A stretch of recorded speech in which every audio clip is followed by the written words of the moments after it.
the night over. Ooh, it's getting so hot. I'll make you come on over. Ooh, we getting it right.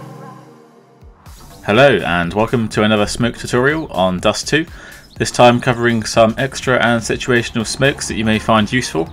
So starting onto the T side, this first smoke will be to land on Xbox from spawn. This can be thrown really fast and land before your team are pushing short, so it's really good for a fast A push or just a split. Lining up with the edge of the wall and then aiming just above the dip in the material. For this I am using the jump throw bind, so it's 100% accurate all the time.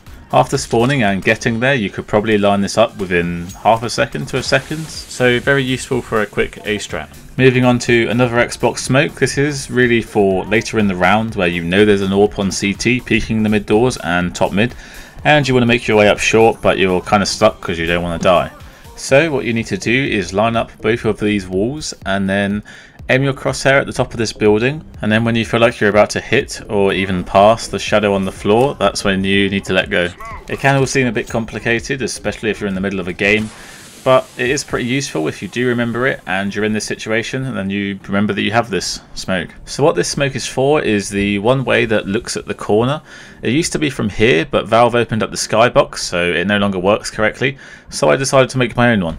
Instead you'll be wedging yourself in this corner and then aiming like so. This will do exactly the same job as the previous one, although sometimes it's a little harder to see since the smoke particles were changed as well, but it definitely works.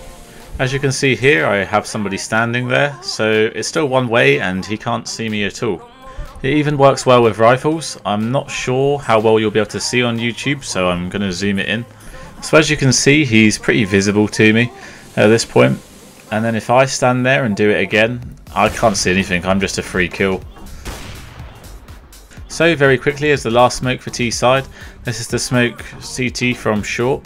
I'm lining up my thumb with the window here, although you have to be aware of the possible differences in view models between me and you, so I suggest trying this one for yourself. Okay, so now moving over to the CT side, I showed in the last video about smoking long doors fast for your team, as you should be sending 2 or 3 up long at the start of the round.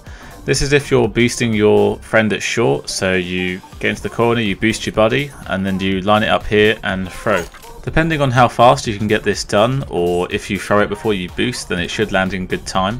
But if you boost first, then it's probably going to be a little bit late.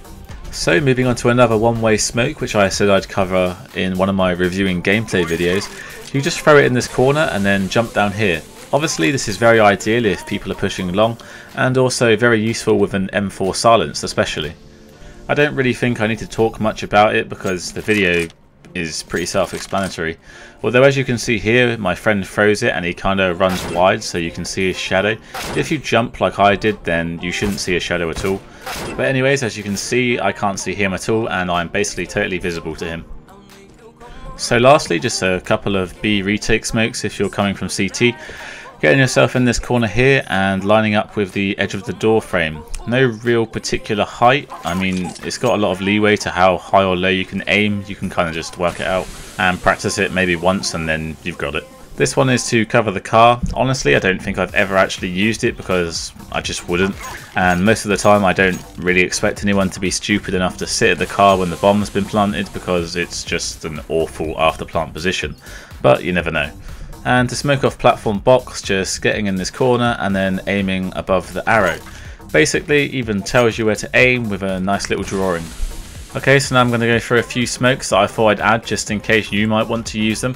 Personally I don't actually use any of these smokes really, but they could be good in the right situation. Problem here is any long player shouldn't really be using their smoke for short as they've already got long doors to worry about, and you're obviously very open throwing it from there. Next, getting in this corner and then there's like this big dark brick.